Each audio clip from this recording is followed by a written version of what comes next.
Hello friends, welcome to my YouTube channel में आप सभी का हार्दिक स्वागत है। आज मैं आगामी NTPC group D, Bihar police के साथ साथ एसएससी जैसे सभी प्रतियोगी परीक्षाओं में पूछे जाने वाले महत्वपूर्ण प्रश्न के बारे में बताने जा रहा हूं, जो कि काफ़ी महत्वपूर्ण है। अगर आप मेरे चैनल पर नए हैं तो सब्सक्राइब कर लें और बेल आइकन दबा दें ताकि सभी नोटिफिकेशन आपको मिलता रहे। तो चलिए, आज का पहला प्रश्न है, वैदिक काल में पणि नाम से जाने गए समुदाय का मुख्य व्यवसाय क्या था? इसका सही उत्तर है व्यापार।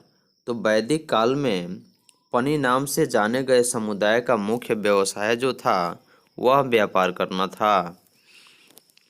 अगला प्रश्न है, ऋग्वेद में पुत्री के लिए प्रयुक्त शब्द दुहिता का शाब्दिक अर्थ क्या है?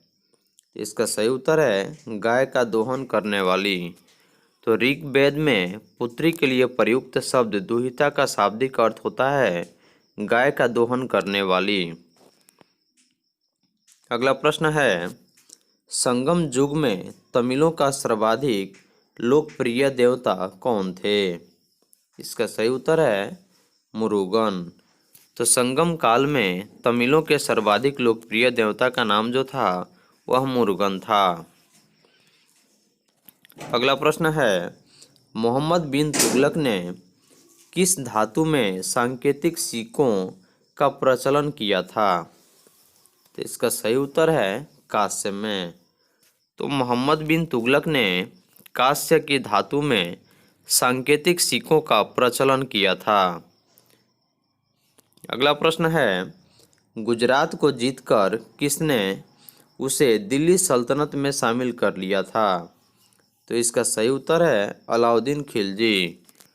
तो अलाउद्दीन खिलजी ने गुजरात को जीतकर अपने साम्राज्य दिल्ली में शामिल कर लिया था। अगला प्रश्न है, अमीर खुसरो को किस गायन शैली का जन्मदाता कहा जाता है? इसका सही उत्तर है कव्वाली शैली का।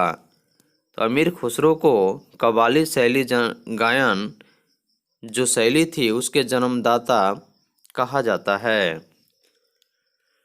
अगला प्रश्न है, कबीर की मृत्यु के पश्चात उनकी समाधि कहाँ बनाई गई? इसका सही उत्तर है मगहर में। तो कबीर की मृत्यु जब हुई तो उनकी मृत्यु होने के बाद उनकी समाधि को मगहर में बनाई गई। अगला प्रश्न है, अकबरनामा के प्रख्यात लेखक अबुल फजल की हत्या किसने की थी? इसका सही उत्तर है वीर सिंह देव बुंदेला ने। तो अकबरनामा के प्रख्यात लेखक यानी कि अबुल फजल जो थे, जिनकी हत्या वीर सिंह देव बुंदेला ने की थी। अगला प्रश्न है, बागी शहजादे खुसरो को आश्रय देने के लिए, आश्रय मतलब रहने का श्रेय देने के लिए जहांगीर ने किस सिख गुरु को मृत्यु दंड दिया था?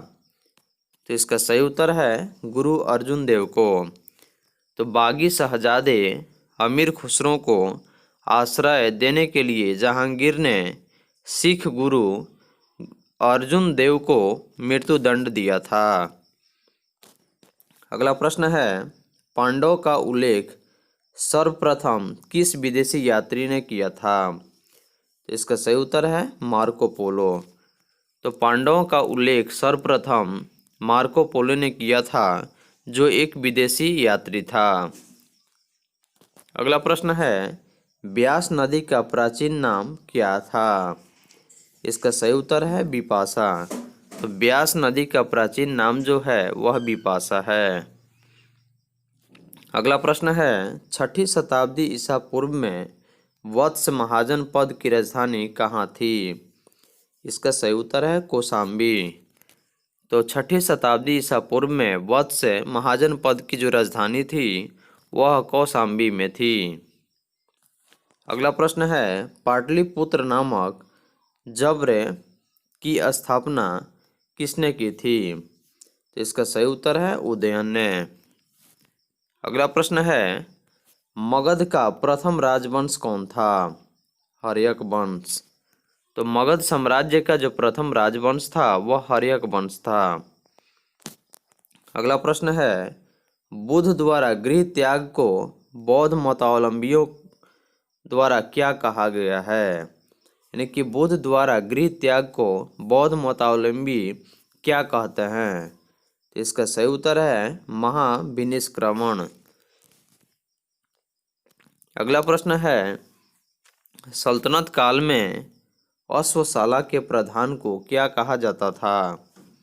इसका सही उत्तर है अमीर ए आखुर। तो सल्तनत काल में अश्वशाला यानी कि अश्वशाला का जो अर्थ होता है जहाँ पे घोड़े को रखा जाता है उसके प्रधान को क्या कहा जाता था? तो अमीर ए आखुर। अगला प्रश्न है, खालसा पंथ की स्थापना तथा एक धर्मचार पहलू को किस सिख गुरु ने चलाया था? तो इसका सही उत्तर है गुरु गोविंद सिंह। तो खालसा पंथ की स्थापना तथा एक धर्माचार पाहुल को सिख गुरु गोविंद सिंह ने चलाया था। अगला प्रश्न है, विशिष्ट द्वैत के प्रवर्तक कौन थे? इसका सही उत्तर है रामानुजाचार्य।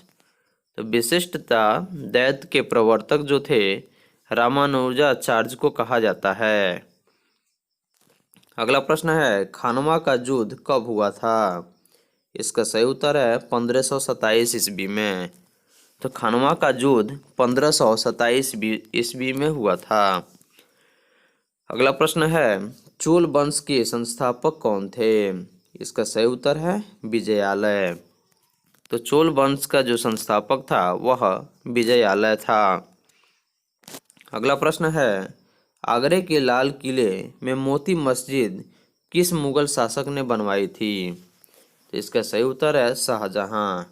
तो आगरे के लाल किला में मोती मस्जिद को मुगल शासक शाहजहां ने बनवाई थी।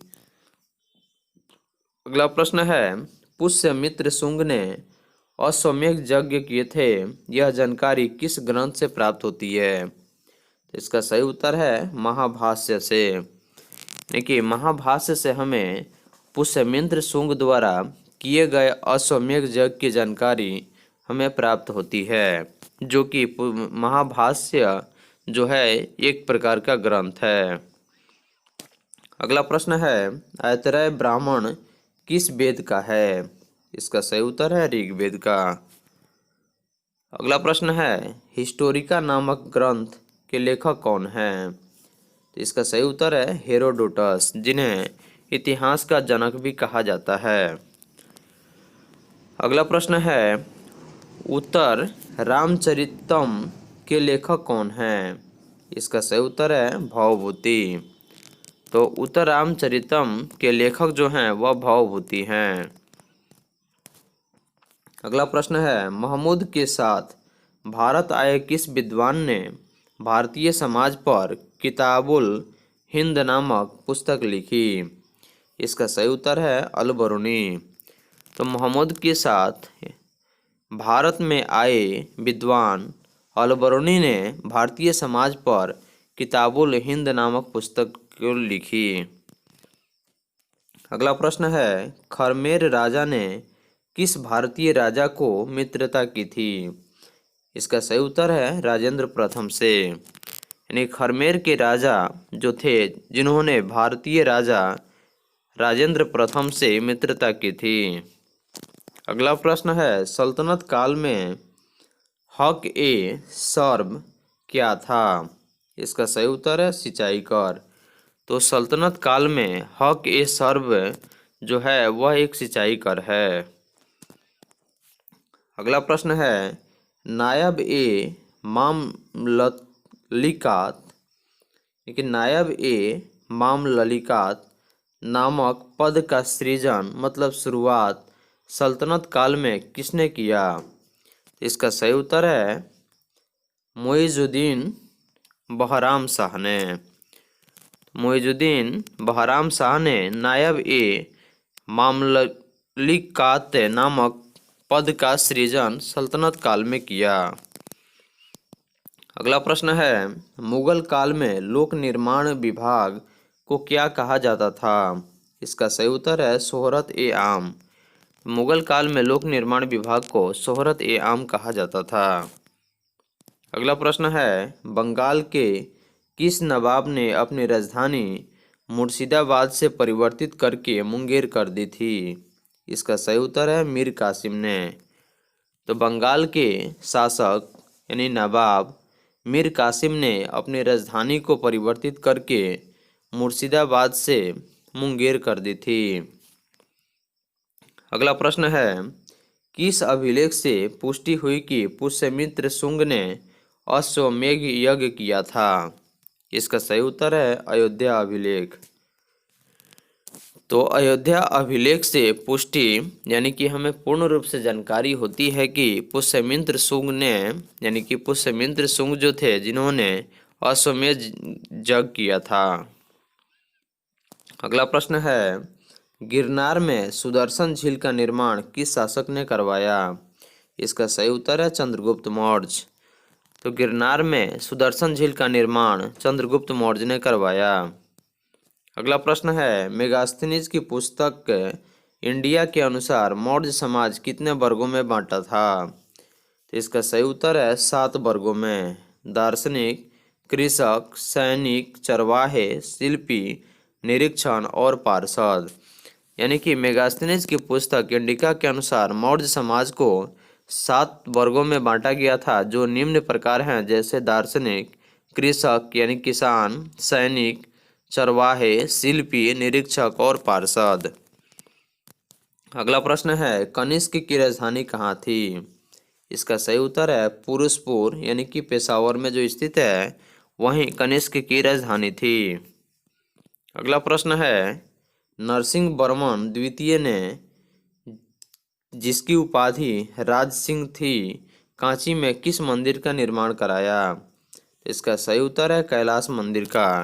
तो कैलाश मंदिर का निर्माण नरसिंह वर्मन द्वितीय ने अपनी उपाधि राज सिंह थी यानी कांची में यह मंदिर का निर्माण कराया था। अगला प्रश्न है, एलोरा के प्रसिद्ध कैलाश मंदिर का निर्माण किसने करवाया? इसका सही उत्तर है राष्ट्रकूट शासक कृष्ण प्रथम ने। तो एलोरा के प्रसिद्ध कैलाश मंदिर का निर्माण राष्ट्रकूट शासक कृष्णा यानी कि प्रथम ने कराया था। अगला प्रश्न है, शेर शाह का मकबरा कहाँ स्थित है? इसका सही उत्तर है सासाराम में, जो कि बिहार में पड़ता है। अगला प्रश्न है, सातवाहन वंश का महानतम शासक कौन था? इसका सही उत्तर है गौतमी पुत्र सातकर्णी। तो सातवाहन वंश का महानतम शासक जो था वह गौतमी पुत्र सातकर्णी था। अगला प्रश्न है, पहली बार किस अधिनियम के तहत गवर्नर जनरल की कार्यकारी परिषद में विधि निर्माण के उद्देश्य से किसी भारतीय को मनोनीत किया गया? इसका सही उत्तर है भारतीय काउंसिल अधिनियम 1909 में। तो पहली बार भारतीय काउंसिल अधिनियम 1909 में यानी कि 1909 के तहत गवर्नर जनरल की कार्यकारी परिषद में विधि निर्माण के उद्देश्य से किसी भारतीय को मनोनीत किया गया। अगला प्रश्न है, लोथल कहाँ स्थित है? इसका सही उत्तर है गुजरात में, जो कि भारत की एक राज्य है जिसकी राजधानी गांधीनगर है। और यहीं से गुजरात के पोरबंदर नामक स्थान से राष्ट्रपिता महात्मा गांधी का जन्म हुआ था। अगला प्रश्न है, प्रसिद्ध पारसी त्योहार नवरोज किस शासक ने प्रारंभ किया था? इसका सही उत्तर है बलबन ने। अगला प्रश्न है, किस गवर्नर जनरल के काल में अंग्रेजी उच्च शिक्षा का माध्यम तथा सरकारी कामकाज की भाषा के रूप में स्वीकार की गई? इसका सही उत्तर है विलियम बेंटिंक के काल में। तो विलियम बेंटिंक जो कि भारतीय गवर्नर जनरल था, जिसके काल में अंग्रेजी उच्च शिक्षा का माध्यम तथा सरकारी कामकाज की भाषा के रूप में स्वीकार की गई। अगला प्रश्न है, दिल्ली के लाल किले के अंदर मोती मस्जिद का निर्माण किसने करवाया था? इसका सही उत्तर है औरंगजेब ने। अगला प्रश्न है, सांची का स्तूप किस वंश के काल में बनाया गया था? इसका सही उत्तर है मौर्य काल में। तो सांची का स्तूप मौर्य काल यानी कि मौर्य वंश के शासन काल में बनाया गया था। अगला प्रश्न है, किस राजवंश ने हत्या कर सत्ता हथियाई तथा जिसका अंत भी हत्या के द्वारा ही हुआ? इसका सही उत्तर है शुंग वंश। तो शुंग वंश एक ऐसा शासक था जिन्होंने हत्या कर ही सत्ता को हथियाई यानी कि सत्ता पर कायम किया तथा उसका अंत भी हत्या के द्वारा ही हुआ। अगला प्रश्न है, हाथी गुफा अभिलेख में किसकी उपलब्धियों का विवरण है? तो इसका सही उत्तर है खारवेल की उपलब्धियों का। तो हाथी गुम्फा अभिलेख में खारवेल की उपलब्धियों का विवरण है। अगला प्रश्न है, सिराजुद्दौला के साथ अंग्रेजों ने कौन सी संधि की थी? इसका सही उत्तर है अलीनगर की संधि। सिराजुद्दौला के साथ अंग्रेजों ने अलीनगर की संधि की थी। अगला प्रश्न है, नरेंद्र मंडल की स्थापना का सुझाव किसमें था? इसका सही उत्तर है चेम्सफोर्ड सुधारों में। अगला प्रश्न है, धन निकासी के सिद्धांत का प्रतिपादन कौन था? इसका सही उत्तर है दादा भाई नौरोजी। तो धन निकासी के सिद्धांत का प्रतिपादक दादा भाई नौरोजी थे।